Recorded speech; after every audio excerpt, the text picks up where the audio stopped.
Hi, everyone. Welcome back to another episode of the Ancient Philosophy Podcast. I'm Doug Campbell, an assistant professor in the Department of Philosophy at Alma College in Michigan, and I'm also the host of the Ancient Philosophy Podcast, which is the podcast concerned with important topics in ancient philosophy, whether that's ancient Greece or Rome or the Near East or China or India and beyond. Today, we're talking about Marcus Aurelius's Meditations. And because I'm not singling out a specific topic in the meditations, but in fact, the work as a whole, I'm going to be spending a little while at the start of this episode discussing some of the history of this text and of Marcus Aurelius's life. Now, Plato in the Republic argued that a state would never be happy until rulers become philosophers or philosophers become rulers. Now, in the Roman imperial period, there was a ruler who was also a philosopher, Marcus Aurelius.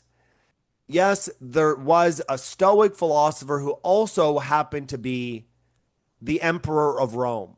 That illustrates just what a big tent ancient Stoicism was, because another important Stoic from the imperial period, it was Epictetus, who came before Marcus Aurelius and whom Marcus Aurelius had read. Epictetus didn't write books himself. He gave lectures, and one of his students, Arian, wrote down the lecture notes, and that's how we get the books that we have today that we attribute to Epictetus, like the Handbook, aka the Enchiridion, and the Discourses. But Marcus Aurelius had read Arian's notes on Epictetus, and Epictetus was a slave. Marcus Aurelius, Emperor of Rome. That illustrates just what a big tent ancient Stoicism was, as I just said. And indeed, Marcus Aurelius, whom I'll mostly just call Marcus, because that's what scholars do. Scholars usually call him by his first name, Marcus. Marcus is said to have been fond of repeating Plato's claim in the Republic that states could never be happy until rulers become philosophers or philosophers become rulers. But although as much as Marcus apparently fondly repeated Plato's claim, Marcus himself never claimed to be a philosopher and at best thought of himself as a very keen student of philosophy, specifically Stoic philosophy. But in fact, the Stoics don't really appear very much in the meditations, but it's mostly just through motifs and general themes and images in his thinking that we identify him as a Stoic.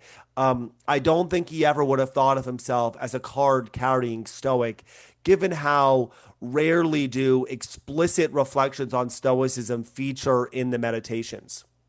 Marcus was born in the year 121 CE as Marcus Annius Verus. He hailed from a very distinguished family. His grandfather, for instance, was the consul of Rome when Marcus was born, and the consulship had once been the most powerful position in Rome, though by the imperial period it was relegated to a merely ceremonial position. This grandfather of Marcus was the one who raised him, since his own father died when he was young. Since the early first century BCE, that is, since the late Republican period, Rome's upper class was essentially bilingual. So Marcus in the early second century would have been fluent, if not close to fluent, in both Greek and Latin. The fact that he'd be reading Homer alongside Virgil and Demosthenes, so a famous Roman poet Virgil, a famous Greek orator, Demosthenes, alongside Cicero, a famous Roman orator, reflects the fact that Greek writers and artists constituted the intellectual elite in Rome. This is most important for understanding his relationship to philosophy.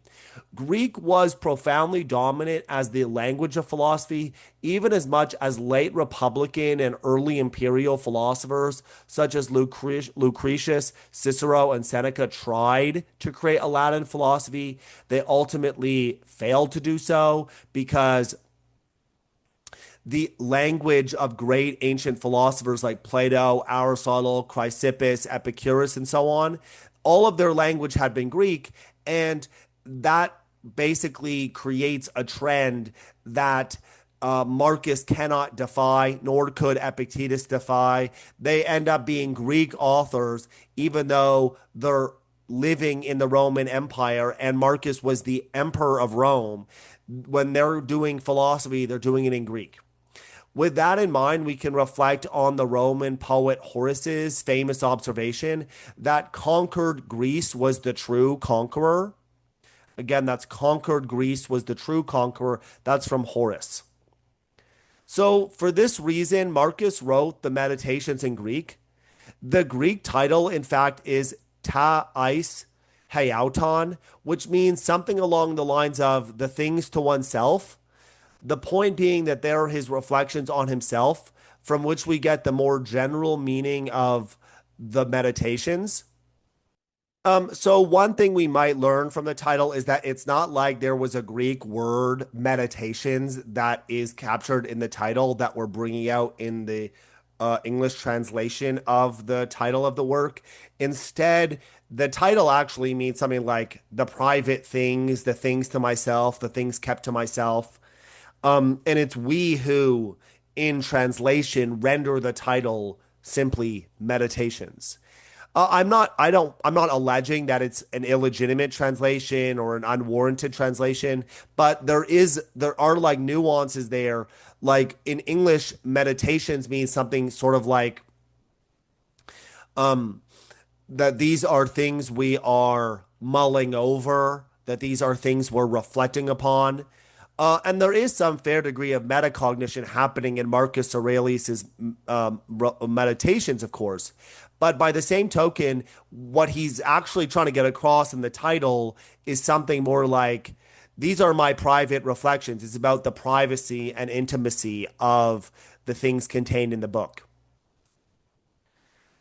So, but before we get to the actual contents of the books, let's say a little bit more about his life. For the first decade and a half or so of his life, you might not have expected more from him than simply a healthy career in the Roman Senate. You probably wouldn't have ever guessed that he would end up occupying the emperorship. You never would have thought of him as someone who would climb to the top of the ladder. This changed in 137 CE when the Emperor Hadrian had to choose a successor. Hadrian was childless and he had just gone through a very difficult illness that highlighted his own frailty. Hadrian himself had been adopted by Trajan, who was his own predecessor. And Trajan and Hadrian were at best distant relatives from each other biologically. So what Hadrian was guided by Trajan's example of choosing someone who was not biologically related to him or at most was very, very distantly so. Um, and so Hadrian chose Antonius Pius, who was Marcus Aurelius's uncle by by marriage, as his successor. So Trajan chose Hadrian, Hadrian chose Antonius Pius, and Marcus was the nephew of Antoninus Pius by marriage, and that this was done with the proviso, with the requirement, in other words, that in turn Antonius would select Marcus and Lucius Verus as his own successors.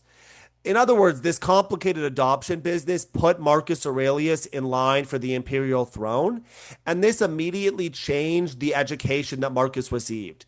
Initially, it had been broad and generous, which was in keeping with what you'd expect from an up and coming Roman senator. And so at this time, it switches from broad and generous in keeping with what you'd expect from a Roman senator, but it became incredibly thorough. It became incredibly thorough. It was incredibly expensive. You had tons of different instructors brought in throughout from across the Roman Empire. Um, One teacher, for example, was in Latin oratory. His teacher was Marcus Cornelius Fronto, who was this prominent orator from North Africa. And one of our many writings from Marcus is in fact his correspondence with Fronto.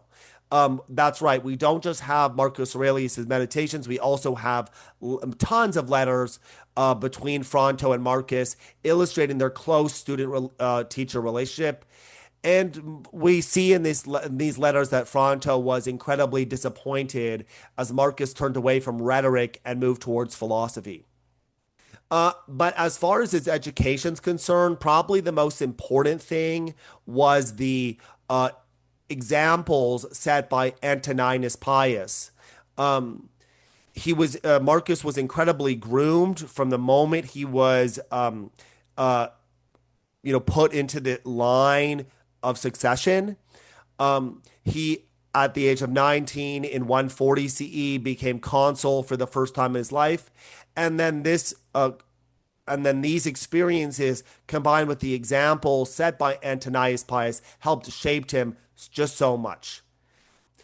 And when Antoninus Pius died in 161 CE, Marcus officially was made emperor, and he ensured that Lucius Verus, his adopted brother, was appointed as his co-regent in line with Hadrian's wishes. Marcus basically functioned as the senior emperor in reality, even if technically he and Lucretius Verus were equals. Lucius Verus, unfortunately, is remembered by history as someone who was debauched, hedonistic, pleasure seeking, self indulgent. But the picture we get of him in the meditations is very different from that. Marcus often remembers Verus very fondly and warmly. And we don't really get a picture of him as hedonistic from the meditations. Contrary to Plato's prediction that a philosopher ruler might usher in a age of happiness in the city or ideal state, that's not really what we see. Marcus wasn't really that different a ruler from his predecessors. Now, that, of course, might say more about how difficult it is to make change happen in Rome and less about Plato. And you might think of the expression that a bigger ship is hard to turn. The emperor is all powerful in theory, but not really in reality. The day to day life of a Roman emperor was spent receiving embassies from large cities, hearing appeals of criminal cases, responding to messages from provincial governors, and dealing with petitions. Even if the emperor decided to issue an edict, it could take weeks for even the news of them to move down the chain of command. And the emperor was usually powerless or virtually powerless when it came to enforcement of those edicts. The local administrators were the ones more accurately in charge of enforcement of imperial edicts. After all, if the local administrators have a sensibility or worldview different from the Emperor of Rome, or maybe they were simply incompetent and corrupt, they would not act on the edict. Or if they didn't want to antagonize the locals, they might not act on the edict. Now, we do know a lot about his day to day life from surviving letters and inscriptions. We can see from surviving legislation, for instance, that he was very interested in freeing slaves and in regulations related to the guardianship of orphans. Scholars often try to connect this to his stoicism, and maybe even his own life experience growing up without a father. But the truth is that we just don't know what's due to Marcus and what's due to other people in the imperial court. After all, if there are other people in his orbit, they might be exerting some influence that is not in keeping with what Marcus himself might have preferred or chosen. The most important threat to Roman stability came from the east, namely the Parthian Empire. Domestically, there was, of course, the Christians.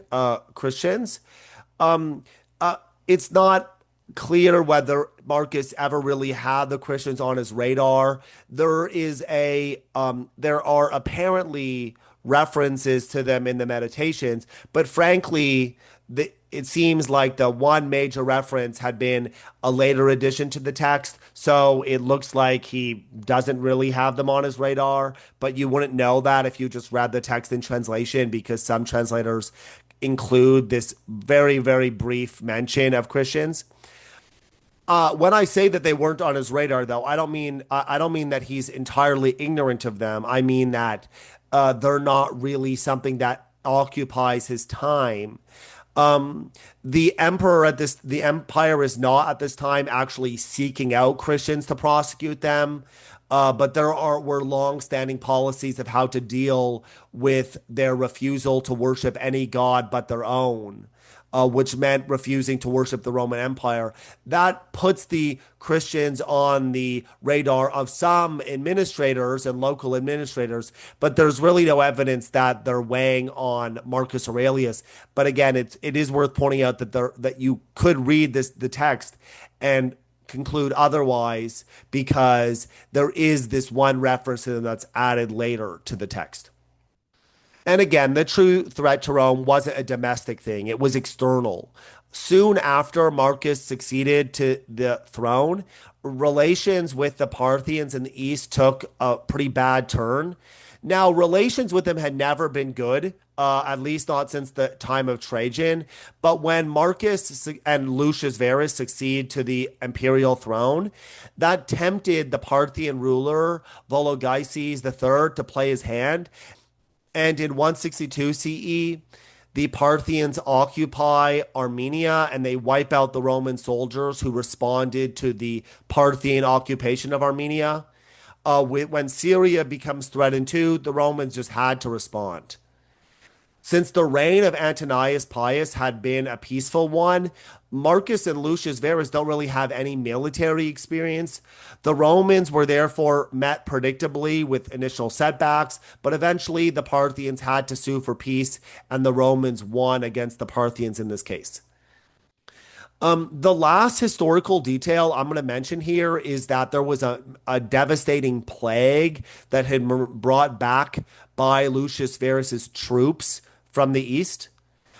This plague killed many people throughout the empire and it impeded Rome's ability to respond to threats on their northern border when tribes in Germany, Eastern Europe, and Scandinavia pushed back on the Roman borders in a search for land.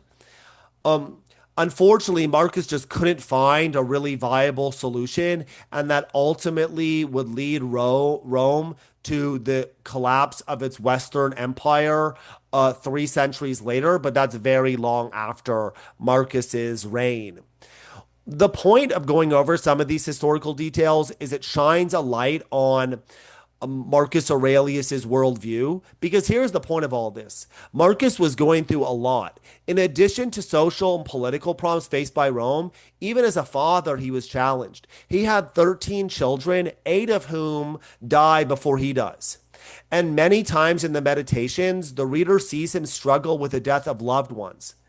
That shouldn't really surprise us intellectually or philosophically because Stoicism should always be introduced as a philosophy that appears in turbulent times and thrives in turbulent times. Stoicism emerged in the early days of the Hellenistic period as the Greeks dealt with the loss of their independence because they had been conquered by the Macedonians, and with the crumbling of cherished institutions such as the polis, the independent city state that Greek philosophers like Plato thought were going to last forever. When people develop an identity around these institutions and the institutions get lost, they feel this existential crisis that dominates their lives. Marcus is living in such a time, and Stoicism is what people naturally gravitate towards in such a time. We might expect, of course, that Marcus Aurelius, the head of the empire, had things different. But there really is no escape from life's troubles and difficulties. And Epictetus, a Roman slave, so he literally dealt with enslavement. There are similar motifs in his thinking. And Seneca is another example. Seneca is another Roman philosopher who faced banishment and exile. These are things that dominate Stoicism as an intellectual tradition. And we see the experience of him grappling with experiences from war in the meditations. So here I'm reading off Meditations 8. This is from book 8, saying 34. Have you ever seen a severed hand or foot or a decapitated head just lying somewhere far away from the body it belonged to? That's what we do to ourselves, or try to, when we rebel against what happens to us, when we segregate ourselves, or when we do something selfish. That perhaps reflected Marcus's own wartime experience, the idea of a severed head or someone decapitated. When Marcus goes to war, not against the Parthians, but against the German tribes in the 170s, he does so alone. Lucius Verus dies of a stroke in 169 CE. And so Marcus is left alone as the sole emperor. And so there is a sort of loneliness to some of these sayings in the meditations. When we view Marcus's life this way, he's not really surprising as a Stoic philosopher. The philosophy seems designed for someone like him. Stoicism is perfect for someone who's been weighed down by life struggles. And so the meditations is born as a way of dealing with these struggles in life. So the meditations are actually written while he's on a war campaign in the against Germanic tribes. We call this the Macromantic War, the Macromantic Wars. They're he's fighting these Germanic tribes that existed around the Danube River, and Marcus writes the meditations during this time. He's been worn down by his reign. His health is quickly deteriorating. He has one single surviving son named Commodus. Commodus ends up succeeding him and becoming the emperor of Rome. But Marcus Aurelius dies after fighting campaign after campaign.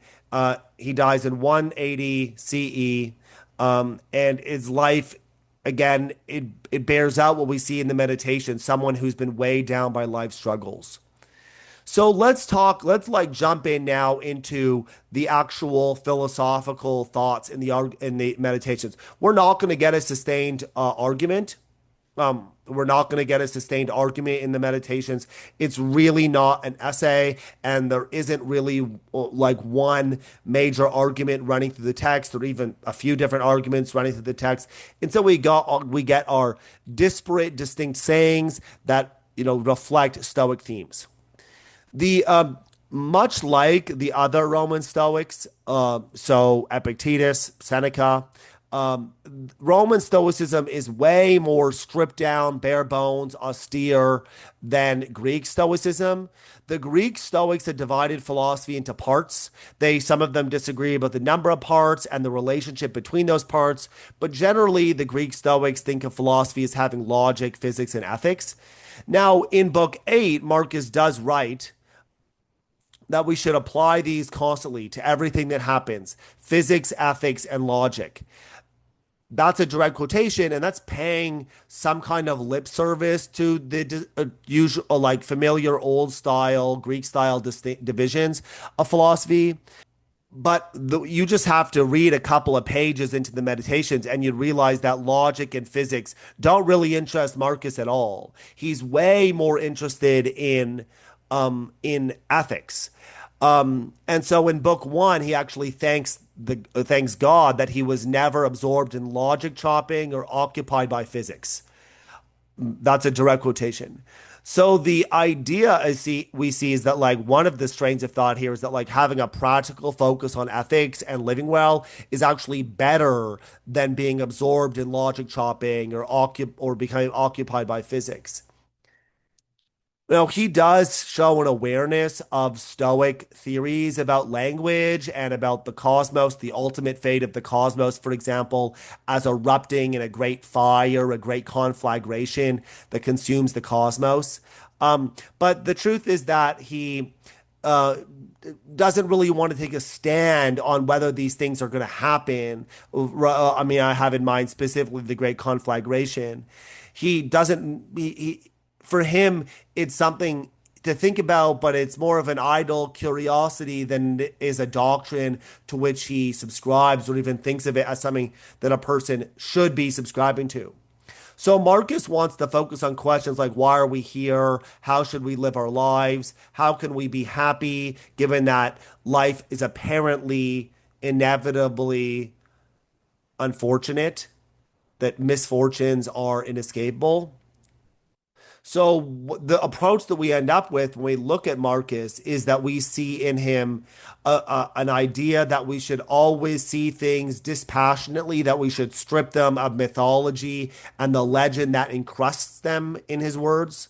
We need to strive to see the world exactly as it is without the way that our beliefs and practices hide them and distort their true value.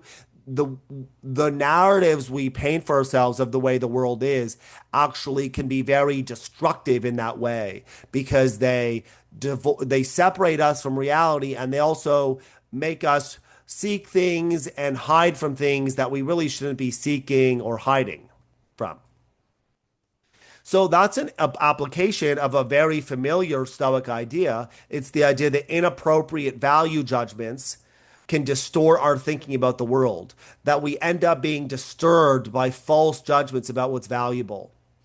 So the Stoics have this idea that whereas animals perceive the world and respond to it automatically, for humans, there's an intermediate step where we get to think and deliberate and interpret the world, that we could actually judge the impressions we receive from the world before we act on them. Whereas animals just see something and go, right? They have no intermediate. The output is entirely determined by the input. Whereas for human beings, with reason, we get to decide about the impressions. We decide the impressions. We decide how we're going to act in light of the impressions, I mean. So this gives us some amount of freedom or wiggle room to act or not act on impulses and impressions, but it can also lead to very bad results for ourselves if we interpret things badly, because then we end up with a distorted view of reality and our actions end up being based on distortions. So we see, for example, in earlier Stoics, who Marcus is very influenced by, like Epictetus, the idea that the world actually doesn't bother us at all, but it's in fact interpretations of the world that bother us. And there's actually never going to be an interpretation of the world that we're required to act on or required to accept or required to reject. We can always change our interpretations of the world, and then our behaviors change with that, right? The problems that we end up having in life, the disturbances we have, stem from the interpretations of the world that we accept. Ultimately, Stoic philosophers, including Marcus, even though they're not, even though they don't, even though Marcus doesn't himself believe too much in the importance of physics, still he does hold the view that the whole world is determined, that there's no free will, that everything that is going to be and will necessarily be, and that's because it's been decided by God, which is a rational, intelligent being who supervises every aspect of the world. This God is actually coincident entirely with nature. So God pervades the entire natural world and doesn't exist outside of it. So God is entirely coincident with nature. For Marcus, he likes to think of the world as a city that's been governed by a wise ruler. All human beings are citizens of the city, aka citizens of the whole cosmos, and there are duties that come along with this citizenship. We have to conform to its demands and requirements. We have to work for the common good and cooperate with everything else and everyone else, all of whom are parts of this system. The fact that Marcus was an emperor of Rome might give you some insight into why he would want to view the world as being governed by a wise ruler. Not that he sees himself necessarily as this ruler. In fact, the wise ruler who governs the world is God, but it gives him the opportunity to see his own role as one analogous to the role that God has. So Marcus wants to develop a comprehensive picture of human action as part of this divine plan, right? This divine wisdom with which God rules the whole cosmos.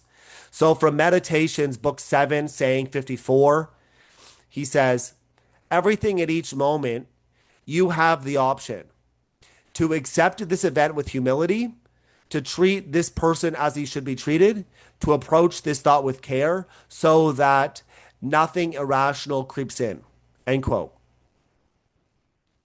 And in book 9, saying 6, he lists again objective judgment now at this very moment, unselfish action now at this very moment, willing acceptance now at this very moment. Of all external events, that's all you need. End quote. So we need to accept all external events, accept them as part of God's plan for the whole cosmos. We need to be objective in the way we see reality, right? We need to see things as they really are. But we also need to accept that we're just a part of the cosmos. We need to be unselfish. We need to realize that it's in our nature to work alongside others and collaborate with them. In saying so, Marcus is showing just how eclectic he is as a philosopher. Um, while taking this line is perfectly Stoic, it's also deeply Platonic because Plato in the 10th book of the Laws had argued pretty extensively that humans aren't what the cosmos is made for. The world doesn't exist for our sake. Each one of us exists for the sake of the whole, for the sake of the cosmos, that is. Think of how a doctor might sacrifice some part of the body for the sake of the whole. That's the relationship that Marcus and Plato both accept. So for book 2, saying 9, he says, don't ever forget these things. The nature of the world, my nature, how I relate to the world, what proportion of it I make up, that you are part of nature and no one can prevent you from speaking and acting in harmony with it always. End quote. Again, this is a deeply Platonic idea that we are merely a part of a larger whole, and the whole doesn't exist for the sake of us, but we for the sake of the whole. And in fact, Marcus really is a very eclectic thinker. We consider him a Stoic, but as I said at the beginning of this episode, there really aren't that many references to the Stoics in the book. So I'm reading now from book 5, saying 10. Marcus writes, things are wrapped in such a veil of mystery that many good philosophers have found it impossible to make sense of them. Even the Stoics have trouble. Any assessment we make is subject to alteration, just as we are ourselves. End quote. That's the only reference to the Stoics explicitly.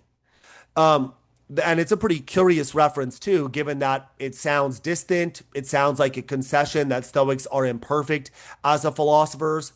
Now, if we counted up the references to individual philosophers, we would see mentions of other Stoics. 2 mentions of Chrysippus, for example, mentions of Epictetus, who was a Stoic, Socrates, who wasn't a Stoic.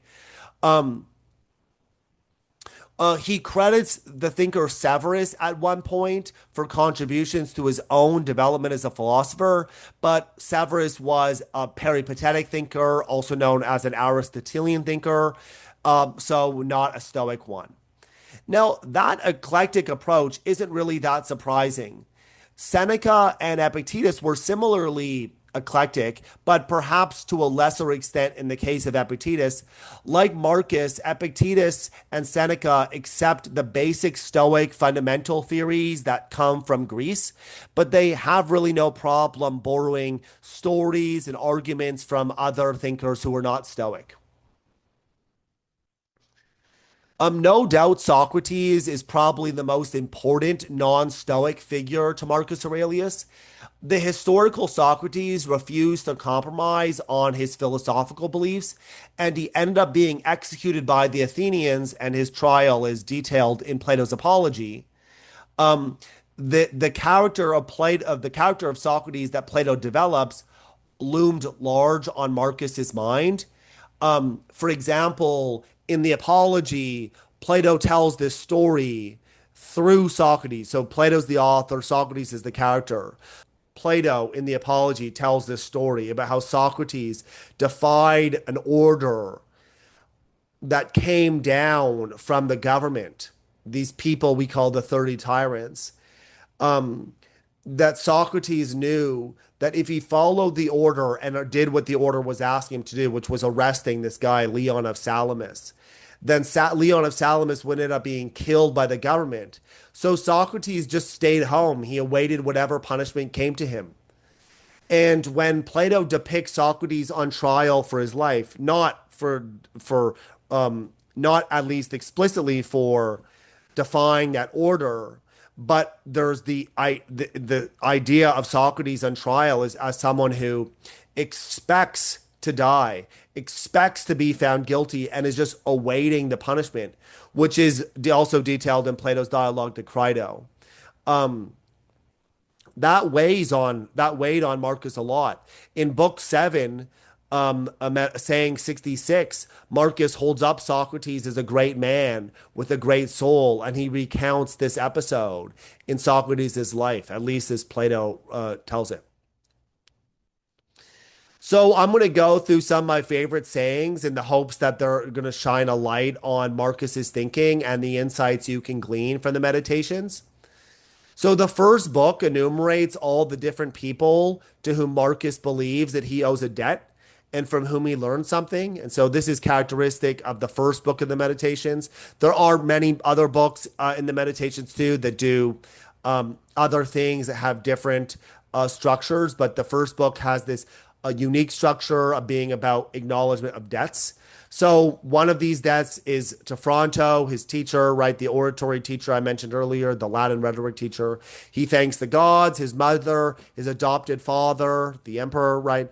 And I love the debt that he outlined to this literary critic, Alexander. So in Meditations, book 1, saying 10, he says that he learned, quote unquote, not to be constantly correcting people, and in particular, not to jump on them whenever they make an error of usage or a grammatical mistake or mispronounce something, but just answer their question or add another example or debate the issue itself, not their phrasing, or make some other contribution to the discussion and insert the right expression unobtrusively.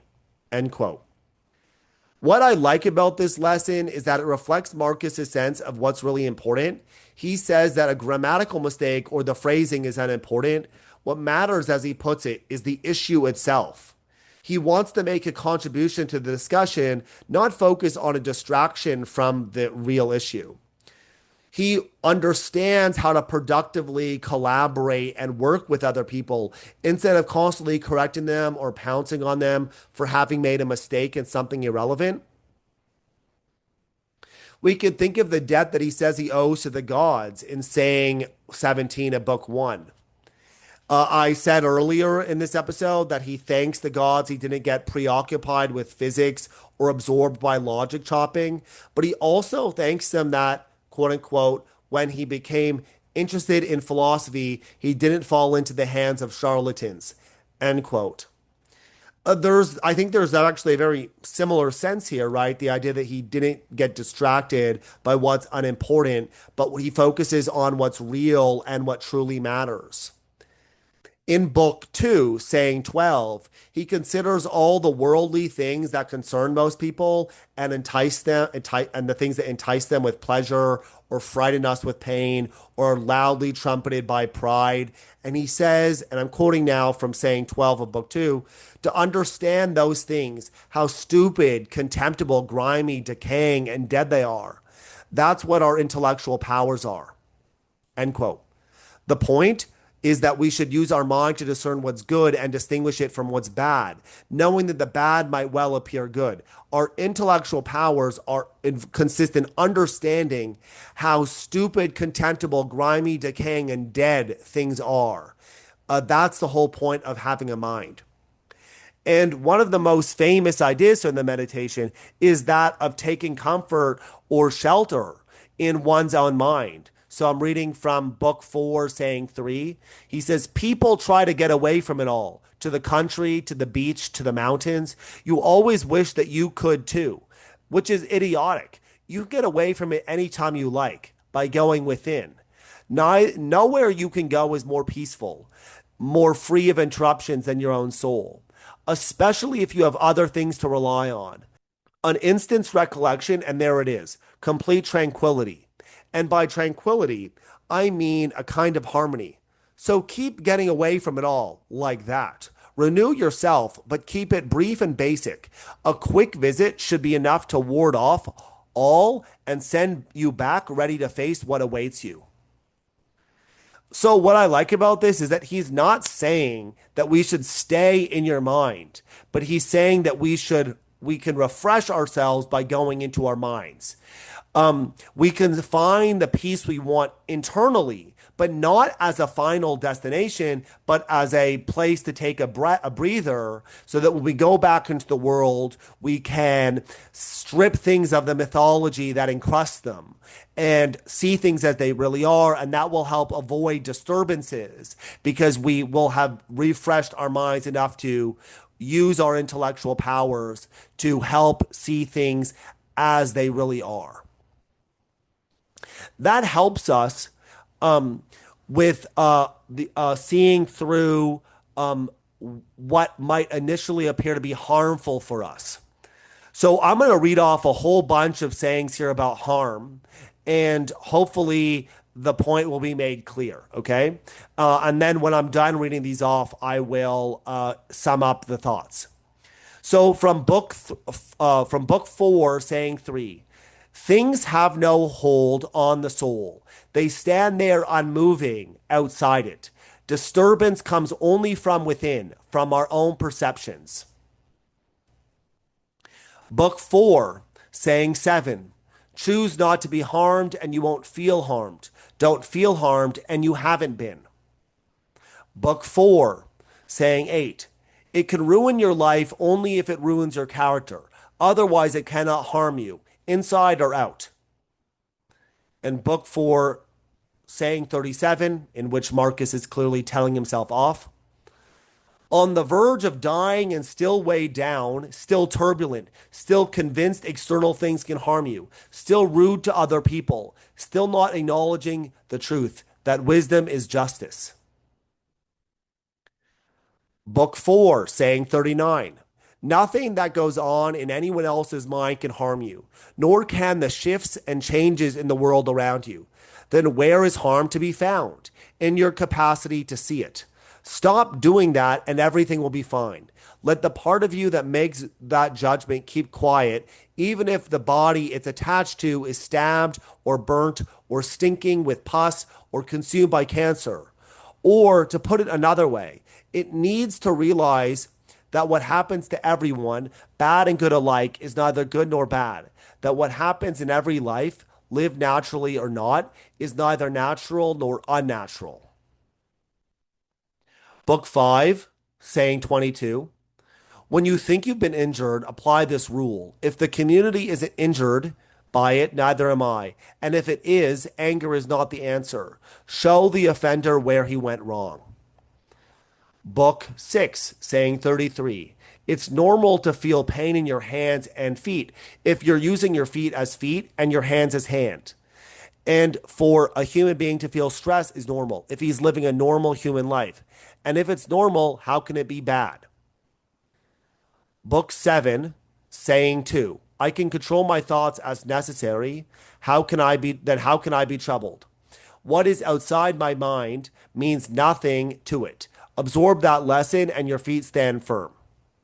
Book 7, saying 14. If it wants to happen, let it happen to whatever it can happen to.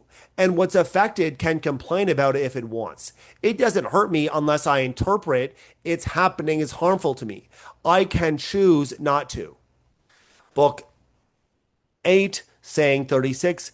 Don't let your imagination be crushed by life as a whole. Don't try to picture everything bad that could possibly happen. Stick with the situation at hand and ask, why is this so unbearable? Why can't I endure it? You'll be embarrassed to answer. End quote. So that ends all of these I want to say about harm, want to read about harm. Surely we can detect some motifs here. The idea, for instance, that nothing can harm us unless we choose for it to harm us, that illustrates the power of our mind. It also illustrates the way that interpretations play a role in what's harmful, because we interpret something as harmful, and that's a choice we have, and we can interpret it as not harmful instead if we want. And also to realize that some things are just a normal part of the world, right? That it's normal, as he says, to feel pain in your hands and feet if you're using your feet as feet and your hands as hands. But by the same token, there are some things that are just part of being human. Since you're human, these are things that are going to happen. They can't be bad because they're normal. We might think of our own deaths as examples. We might think of illnesses and disease. That's just part of the beings that we are. I'm reminded of when someone who's a leader will brush off the torrent of criticism that they're receiving by saying something like, look, this just comes with the territory. Yes, leaders need to reflect on criticism to see whether they could learn something from it, but they shouldn't be bothered by the fact they're being criticized because that just comes with the territory. It's just part of the job description. Similarly, there's a job description for being a human being, like the fact you're going to die, and that makes a big difference. So, another important theme is that we should accept the behavior of other people as a necessary part of the universe. This follows from Marcus Aurelius's idea that there's no free will. This is a classic Stoic theme. It's a classic motif in Stoicism that no one could act differently, no one could act otherwise. There's only one way the universe could go, which means we don't have freedom. And so we should accept the behavior of other people as something necessary and couldn't something that just couldn't be otherwise. So I'm going to read off sayings again, not as many as I did for harm, but I will read off. Look, I'm eyeballing this at like five. I've chosen.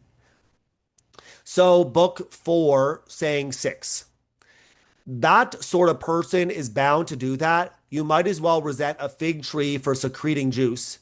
Anyway, before long, you'll both be dead, dead and soon forgotten. Book five, saying eight. There are two reasons to embrace what happens. One is that it happens to you. It was prescribed for you and it pertains to you. The thread was spun long ago by the oldest cause of all. The other reason is what happens to an individual is a cause of well-being in what directs the world, of its well-being, its fulfillment, of its very existence even. Because the whole is damaged if you cut away anything at all from its continuity and coherence. Not only its parts, but its purposes. That's what you're doing when you complain, hacking and destroying. And then book five, saying 28. Don't be irritated at people's smell or bad breath. What's the point? With that mouth, with those armpits, they're going to produce that odor. But they have a brain. Can't they figure it out? Can't they recognize the problem? So you have a brain as well. Good for you. Then use your logic to awaken his. Show him. Make him realize it. If he'll listen, then you'll have solved the problem without anger. Book six, saying 27. How cruel to forbid people to want what they think is good for them. And yet, that's just what you won't let them do when you get angry at their misbehavior. They're drawn toward what they think is good for them, but it's not good for them. Then show them that. Prove it to them instead of losing your temper. Book six, saying 42. All of us are working on the same project, some consciously with understanding, some without knowing it. I think this is what Heraclitus meant when he said that those who sleep are also hard at work, and that they too collaborate in what happens. Some of us work in one way and some in others. And those who complain and try to obstruct and thwart things, they help as much as anyone. The world needs them as well. So make up your mind whom you'll choose to work with. The force that directs all things will make good use of you regardless, will put you on its payroll and set you to work. Actually, I'm going to read three more short ones too. 722 is to feel affection for people even when they mistake is make to feel affection for people even when they make mistakes is uniquely human. You can do it if you simply recognize that they're human too, that they act out of ignorance against their will, and that you'll both be dead before long. And above all, that they haven't really hurt you. They haven't diminished your ability to choose. 726 says, when people injure you, ask yourself what good or harm they thought would come of it. If you understand that, you'll feel sympathy rather than outrage or anger. And lastly, 738 says, and why should we feel anger at the world as if the world would notice? End quote. The idea of this is that, well, look, everyone has a role to play in the world. That role to play has been written by God, by nature. The script, therefore, is already written. Everyone's carrying out their part. It's your part to do what you're going to do. It's their part to do what they're going to do. Anger is futile. And besides, we should feel affection for people when they make mistakes. They're just doing what they think is right. And ultimately, they're contributing to the harmony of the whole universe. In other words, you have no reason to be aggrieved. And if you really insisted that you did have such a reason to be aggrieved, you should remember that, as it says, you'll be soon dead and forgotten. And just like the other person, too. As Marcus says in book 11, saying 18, it isn't what they do that bothers us. That's a problem for their mind, not ours. It's our own misperceptions. Discard them. Be willing to give up thinking of this as a catastrophe, and your anger is gone. End quote. So that's not even just a reflection of Stoic practices. That's like actually in itself a small practice that he's recommending to us, right? We have to be willing to give up thinking of this as a catastrophe. We shouldn't think of ourselves as harmed by other people. We should think of ourselves as all playing out different parts of a script that's written by the oldest cause of them all. And in fact, we should embrace what happens because it's happening to us. This belongs to us. It's ours to do this. And that, as he puts it, this is ultimately a cause of the universe's well being because that's what nature had in mind when all of this happened. Another thing that might bother us is not what other people do, but is death. And so I'm going to read off three passages about death, and then I'll talk about what he has to say about them. So in book four, saying 447, he says this: suppose that a god announced that you were going to die tomorrow or the day after. Unless you were a complete coward, you wouldn't kick up a fuss about which day it is. What difference could it make? Now recognize that the difference between years from now and tomorrow is just as small. In books 6, saying 2, he says, dying too is one of our assignments in life, there as well to do what needs doing. And then lastly, in book 9, saying 3, he says, don't you look down on death, but welcome it. It too is one of the things required by nature. Like youth and old age, like growth and maturity, like a new set of teeth, a beard, the first gray hair, like sex and pregnancy and childbirth. Like all the other physical changes at each stage of life, our dissolution is no different. So, this is how a thoughtful person should await death. Not with indifference, not with impatience, not with disdain, but simply viewing it as one of the things that happens to us. So, this probably is a very predictable approach to death. You might have predicted it from everything else I've been saying about Marcus, but the idea is that, well, we can change how we view things if we have perspective, right? If we remind ourselves that we're all going to die, so the when of it doesn't really matter. If we see ourselves see death as part of the script that we're supposed to act out, that's written by God, that it's part of our nature, that it's like everything else that belongs to human being, disease, youth, old age, growth, maturity, and so on. All of these things are part of our nature. Wishing to not die is like wishing to not be a human being. So we should view it as one of the things that happens to us that just is part of our nature. This is part of one of the biggest motifs in the meditations, which is that we have the ability to see things as they really are, to strip them away of their mythology. As I put the point before, I'm going to read off some passages. I'm going to read off four passages about this theme and then talk about it. So this is book 6, saying 13. Like seeing roasted meat and other dishes in front of you and suddenly realizing this is a dead fish, a dead bird, a dead pig, or that this noble vintage is grape juice, and the purple robes are sheep wool dyed with shellfish blood.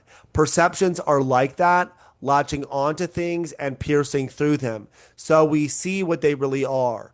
That's what we need to do all the time, all through our lives when things lay claim to our trust, to lay them bare and see how pointless they are, to strip away the legend that encrusts them. From book 6, saying 16. What is to be prized? An audience clapping? No, no more than the clacking of their tongues, which is all that public praise amounts to, a clacking of tongues. So we throw out other people's recognition. What's left for us to prize? I think it's this: to do and not do what we were designed for. That's the goal of all trades, all arts, and what each of them aims at. That the thing they create should do what it was designed to do. That's what we should prize. Hold on to that, and you won't be tempted to aim at anything else. To respect your own mind, to prize it, will leave you satisfied with your own self, well integrated into your community, and in tune with the gods as well, embracing what they allot you and what they ordain. 652.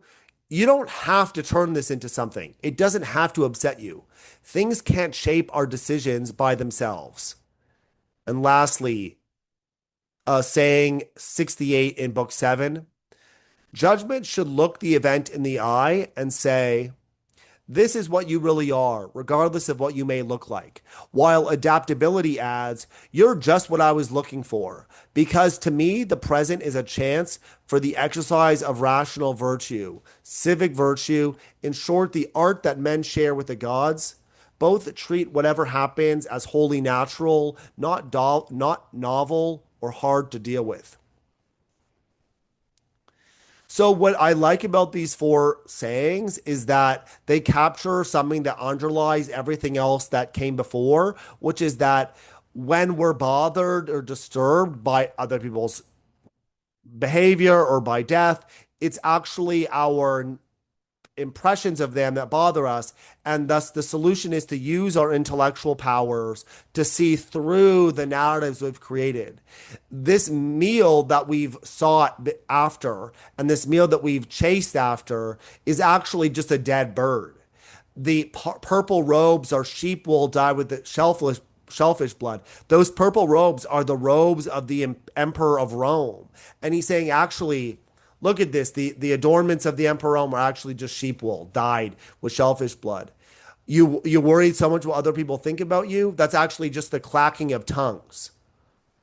So we have to throw out other people's recognition.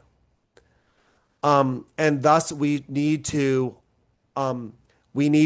look the thing in the eye and say, this is what you really are, regardless of what you may look like. The very last theme that I'll talk about is what it means to be a human being. And I'm going to read off a few of these. I'm going to read off 6. And some of these 6 are quite short. So, book 5, saying 9, remember, philosophy requires only what your nature already demands. Book 8, saying 19, everything is here for a purpose, from horses to vine shoots. What's surprising about that? Even the sun will tell you, I have a purpose, and the other gods as well. And why were you born? For pleasure? See if that answer will stand up to questioning. Book 9, saying 29. The design of the world is like a flood, sweeping all before it. The foolishness of them, little men busy with affairs of state, with philosophy, or what they think of as philosophy, nothing but phlegm and mucus. Well, then what? Do what your nature demands. Get a move on if you have it in you, and don't worry whether anyone will give you credit for it. And don't go expecting Plato's Republic. Be satisfied with even the smallest progress and treat the outcome of it all as unimportant. Book 9, saying 40, either the gods have power or they don't. If they don't, why pray? If they do, why not pray for something else instead of for things to happen or not happening? happen. Pray not to feel fear or desire or grief. If the things can do anything, they can surely do that for us. Start praying like this, and you'll see not some way to sleep with her, but a way to stop wanting to. Not some way to get rid of him, but a way to stop trying. Not a way to save my child, but a way to lose your fear. Redirect your prayers like that and watch what happens. Book 10, saying 5. Whatever happens to you has been waiting to happen since the beginning of time. The twining strands of fate wove both of them together, your own existence and the things that happen to you. Book 10, saying 16. To stop talking about what the good man is like and just be one. These are such powerful short sayings, and the fact that they are reflections on his own life gives such an interesting, insightful glimpse into what Marcus Aurelius's mind was like. It's hard not to feel the personal connection when he says that we shouldn't pray for a way to save our children, but a way to lose our fear, knowing that this is surely something he himself struggled with because he did lose 8 of his 13 children. And again, we see this idea that we can change our behaviors and change our minds by trying to change our values and the way we see things. We shouldn't ask for a way to stop trying to get rid of a person, but we should find a way to stop trying to. So we should adjust our mindsets and perspectives. It's such a powerful picture of what it means to be a human being, that everything is here for a purpose. What's surprising about that? He asks. Why were you born? For pleasure? To see, and then he asks us to see whether that answer will stand up to questioning. And again, he's talking to himself in his own private journal about this. I will end this episode by reading off one last saying, and it's my favorite saying in the whole meditations. It's a long one, but it's very powerful, I think, and it shines a lot on what he was like. I don't think the meaning of it will be particularly obscure given everything I've said so far. So I will minimize my interpretation of it afterwards, but I'll just read this off for now. This is book 5, saying 1. At dawn, when you have trouble getting out of bed, tell yourself, I have to go to work as a human being. What do I have to complain of if I'm going to do what I was born for? The things I was brought into the world to do. Or is this what I was created for? To huddle under the blankets and stay warm? But it's nicer here. So you were born to feel nice instead of doing things and experiencing them? Don't you see the plants, the birds, the ants, and the spiders and the bees going about their individual tasks? And you're not willing to do your job as a human being? Why aren't you running to do what your nature demands? But we have to sleep sometime.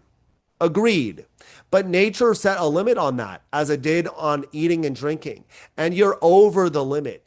You've had enough of that, but not of working. And there you're still below your quota. You don't love yourself enough, or you love your nature too, and what it demands of you. And people who love what they do wear themselves down doing it. They never forget to wash or eat. Do you have less respect for your own nature than the engraver does for engraving, the dancer for the dance, the miser for the money, or the social climber for status? When they're really possessed by what they do, they'd rather stop eating and sleeping than give up practicing their arts. Wow, what a powerful look at what it means to be a human being. That when we complain about the things that are pertinent to being human, we actually are suffering from a deficiency of self-love. Because if we loved ourselves more, we'd love what our nature demands of us. And that we need to remember, again, what the script says about the role that each one of us has to play. We have to play that part. Our part is to be a human being and all that comes with it, just like ants and birds and plants and spiders. They all have their own role to play too. We should love what our nature asks of us and demands of us so much that we don't do anything else, that we don't even wish we could do anything else. Let alone we would never stay in bed and huddle up under the sheets. We have a different purpose. The script says something else for all of us. There's something in store for all of us that's different. I think that concludes for everything that I want to say about the meditations. A very jam-packed episode. We looked at the major motifs and the passages that illustrate those motifs, and we also looked at the historical context of the meditations as written during a very turbulent time for Rome, written in fact on a campaign in the empire's northern borders against German tribes, the Macromani tribes in Germany, but also written at a time marked by plagues and strife with the empire in the east, the Parthian Empire. The meditations, the contents of the meditations bear that out. They bear out the life of a man who's struggling to keep everything together, whether that's in his personal life with children dying or with having to inherit the imperial throne that he never would have guessed that he was going to end up with when he was a kid. But for these reasons, the meditations is super important. Even though they testify to his struggles, they also give us practices and mental techniques for dealing with these struggles. Surely we'll talk about other parts of Stoicism in other episodes, but I think this suffices for our look at Marcus Aurelius's meditations. If you're interested in subscribing to the Ancient Philosophy podcast, you can do so on YouTube and wherever you find podcasts, such as Apple Podcast and Spotify. I also have a Substack, which is Plato's fishtrap.substack.com. And I also have a book available for purchase, An Introduction to the Ethics of Social Media, which you can buy wherever you buy books, such as Amazon, or right through the publisher, which is Hackett. I'm Doug Campbell, and this has been the Ancient Philosophy Podcast. Thank you very much.